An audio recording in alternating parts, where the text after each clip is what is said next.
Welcome back, everybody. This is Mystery Files, and I got a mysterious one for you today. This one was sent in from a viewer named Ollie, and oh, what a story it is. So this will be told in first person, even though it was not me. So, without any further ado, as of now, it's time to slip into Ollie's mind. Let's go.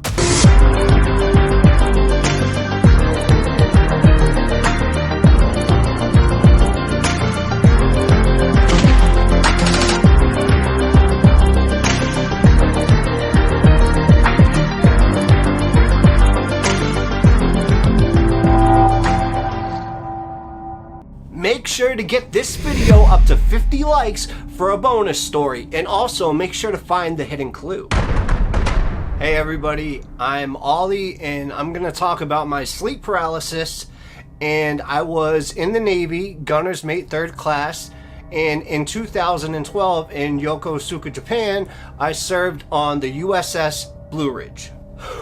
Okay, so sleep paralysis for me started kind of around when I was 16, but I had prior panic attacks when I was like 10 years old, especially at night, where I would wake up and, just be sweating with this huge adrenaline rush, but those weren't paralysis. And the ones I had in my teens was something totally new, and of course it was paralyzation. My eyes could barely open, barely breathing, something on my chest so hard to breathe.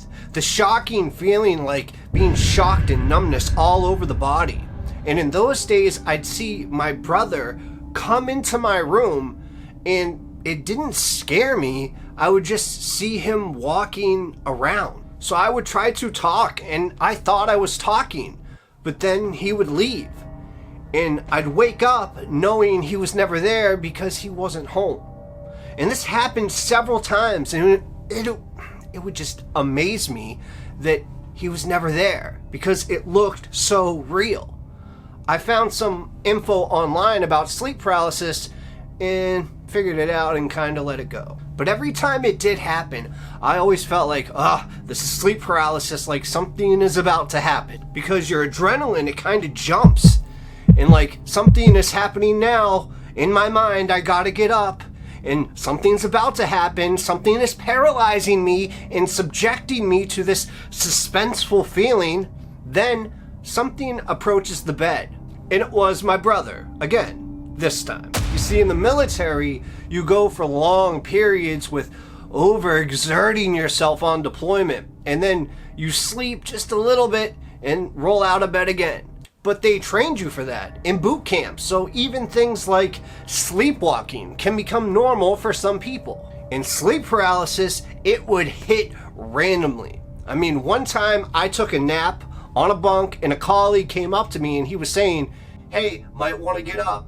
My eyes were cracked open, same thing, blurry and cracked vision. I woke up and he wasn't there. He just vanished. It wasn't scary this time or a lot of adrenaline, just like, wow, that happened. And I did have one more experience of sleep paralysis in the military. I fell asleep at work on the asphalt and saw my body on the ground behind me, and I walked around. Saw everything in the room I was in, and it was hard to walk. I thought, no way is this not happening. So I tried to push it. I don't know if it was astral projection, but I tried to push it and see where the limits were. So I tried to walk faster, and it woke me up. And I literally slingshotted my pathway back to my sleeping body, shot up when I woke up. It was actually like scary, but fun, but incredibly mystifying. And the whole time you're just thinking, how? So at this point I knew, okay, my sleep is different than a lot of other people, so I just kind of accepted the occasional sleep paralysis. Okay, prior to this one encounter that I'm going to tell you about at the end, there were a couple times I had been acting dumb, getting drunk, just acting dumb, saying, "I'll sell my soul to Satan for this guitar," while holding my guitar in the mirror. I was in a band with some other dudes and we played at local bars, and I thought I was cool and it was just fun to me. Fast forward 2 weeks later, one night the roommates in the dorm were on the ship on duty and I had the night off. So that meant in the dorm alone, no drinking, no guitar, just quiet. And it was a very small room. TV, couch, little bathroom, like little motel room basically. The ambiance was like 2 bunk beds, blue light coming in through the blinds, and I'm in the bottom bunk, furthest from the door. And I remember being kind of restless, you know, like hard to fall asleep. And then all of a sudden I just clonked out. And the moment I passed out asleep, I woke up paralyzed. I was calm, no adrenaline rush. It was like I had mastered this state of paralysis.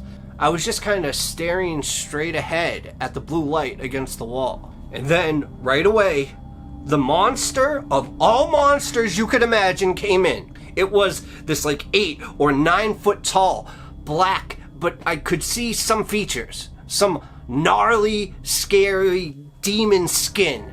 2 arms, 2 legs, 2 big horns curved up to the ceiling.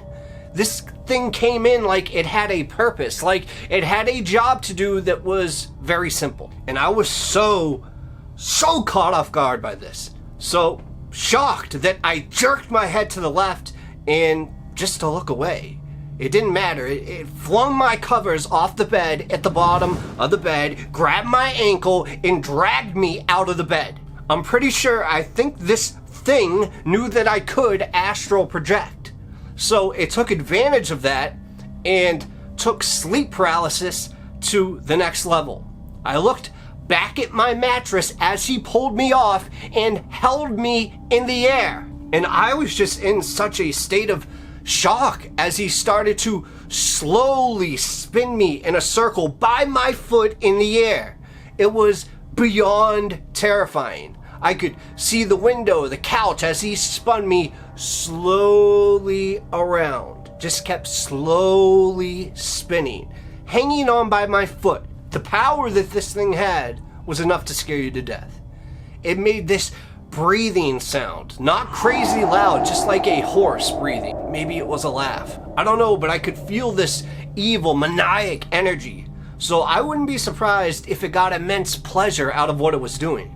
I mean, it just crossed worlds and intruded into my world. And then it kind of just flung me back into my bed. One thing is, I woke up immediately and was drenched in sweat, facing the wall that I had turned initially to look away from him. And my covers were only just about halfway down. So I was like, okay, this maybe didn't really happen because he didn't put the covers back on me. He just threw me back on the bed. But it was definitely sleep paralysis because the initial opening of that experience was definitely paralysis. On my back, everything paralyzed. Eyes moving around, a little more calm this time before he came in. To this day, I'm still calm when I get paralysis. I try to listen to my heartbeat and I will hold my breath in bursts. Now the breath holding in bursts kind of helps you wake up faster because you need oxygen and your body wants you to take more in. And basically that's it. Those are my recollections of the most terrifying times when I had sleep paralysis. I'm Ollie, and thank you guys for listening. Alright y'all, I hope you really enjoyed that literally first-person experience from somebody that watches this channel. Yeah, so you can send in anything that you have that's mysterious, true crime, or paranormal to me, and my email is in the description and on my About page. Now, I hope you enjoyed that, and I got nothing else for you right now. But if you get this up to 50 likes, then I will do a bonus story this week. And don't forget, Hell Month is dropping in a few days from now. I'll see y'all later. Cheers.